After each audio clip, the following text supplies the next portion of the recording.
Hey, continuing with our readings from my Portugal resident column. This is Carl Munson of Good Morning Portugal and reading to you today on the eve of 2024. How about this then? After the revolutionary spring, a Portuguese summer of love. Let's get into it. I hope your little bit of festive time between Christmas and New Year is continuing to be great, and you're girding your loins for celebrating the incoming New Year in your chosen way. Let us know how you're doing that in the Facebook group. If you're a GMP VIP, let us know over there at gmpvip.com as well. How are you seeing in the new year? This is something I'd like to see in 2024 after the revolutionary spring, a Portuguese summer of love. What do you suppose will happen in Portugal in May of 2024? By then, the celebrations and declarations prompted by the anniversary celebrations of the Carnation Revolution will fast be becoming memories as Portugal and her people look forward to further adventures in democracy, and by then, expectantly at a newly elected government. The election, of course, on March the 10th.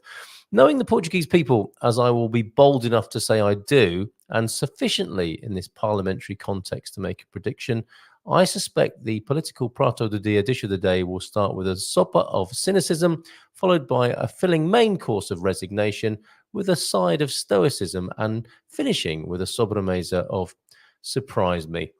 Speaking of defining historical moments as we are, let's cast our collective minds not only forward but back as well to California in the 1960s, 1967 to be precise, when thousands of young Americans, many of whom had already gathered in San Francisco, descended on Golden Gate Park for what they called a human be-in.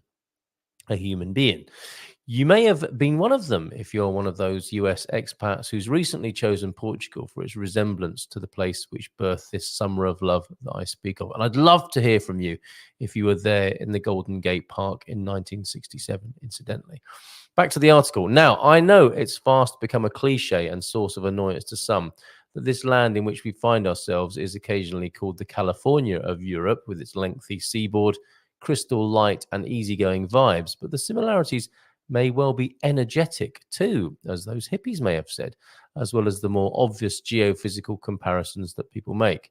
In 1967, the yearning for peace and love was set against a backdrop of political and socio-economic frustration, a seemingly unwinnable war, and a youthful questioning of received values upon which the nation's very lifestyle was based.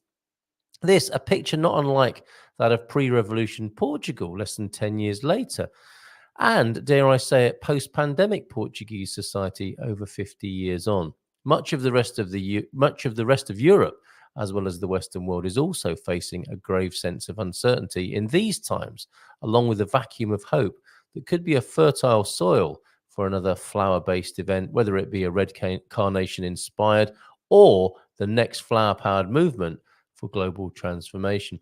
Both Portugal's democratic uprising of 74 and the 67 Summer of Love, though immensely disruptive, epoch-defining and transformational, did not go far enough, some might say, undermined as they have been by the very agendas of self-interest and greed that they ironically set out to challenge. Plus ça change, a French cynic might say.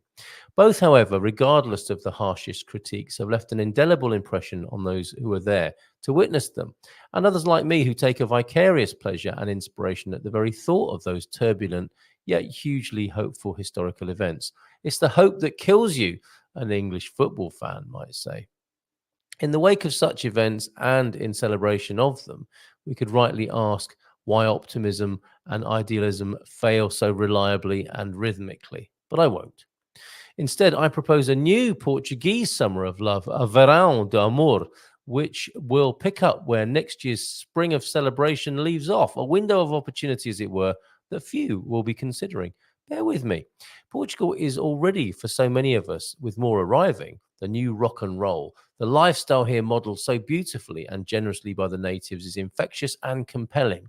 We don't just want to live in Portugal, we want to be Portuguese, and not just on paper, but also in spirit. Portugal is incidentally also the unsung and maddeningly modest party capital of the continent, if not the entire planet, with some exotic or muddy locations elsewhere. While Some exotic or muddy locations elsewhere are famous for their week-long carnivals and festivals. Portugal is partying across every village, town, and city from the first days of spring into Christmas and New Year, from late in the evening into the early hours of the next day. It rocks, literally. Here we have the historical precedent, a clearly attractive present moment in time with all the awards Portugal keeps winning for its quality of life, and the future potential to host a happening, as those hippies used to say, that could be the envy and the blue touch paper of a whole world looking for meaning and vision beyond tired political ideology and its inevitably divisive, polarizing outcomes. So often I see that word community touted as what's missing from modern society, something I feel Portugal still knows how to do, despite the best efforts of globalizing technocratic corporate agendas. Am I right in thinking that Portugal reminds us how to be human and even how to be happy, especially those of us from cultures that have put other dehumanizing, disharmonizing values in the way of our happiness? So, are you with me on the 26th of April of next year when we tidy up after our revolution celebrations? We keep not only the bunting up, but our hopes up too. The stage will be set, history will be ringing in our ears and urging us to take our collective human endeavor to a new and more fulfilling level. Food and wine will be abundant in the public spaces and picnic areas where Portuguese families gather. Musicians and DJs will be ready with the soundtrack of a new era, upbeat, positive, and joyous. What's not to like? And who's not to like it? In this Verão de Amor, if it goes well, others in the year 2074 will wish they'd been us, the ones who looked into the global vacuum of hope and, abhorring it like nature does, filled it with the Portuguese love of family, community, and nation. In this age of artificial intelligence, Portugal could share with the world its social intelligence and lure us away from our screens and cubicles and back to the mercados, the praças, and the cafes in daily celebration of humanity with all its foibles and flaws, yet united in the quest to be better, less burdened, and more loving. It really could happen, but it can't happen without our love of Portugal and our love of life itself being more than a slogan, marketing campaign, or political device. Love is a verb, and maybe, just maybe, Portugal's Summer of Love 2024, that is, will be an example and inspiration to the world. In action, in reality, just as its carnation revolution was 50 years before. Okay, well, we'll see you tomorrow, 1st of January 2024. Hope your New Year's Eve celebrations go well this evening, and look forward to hanging out with you again tomorrow morning with Mrs. M live on the Good Morning Portugal show when we return to our live streaming schedule.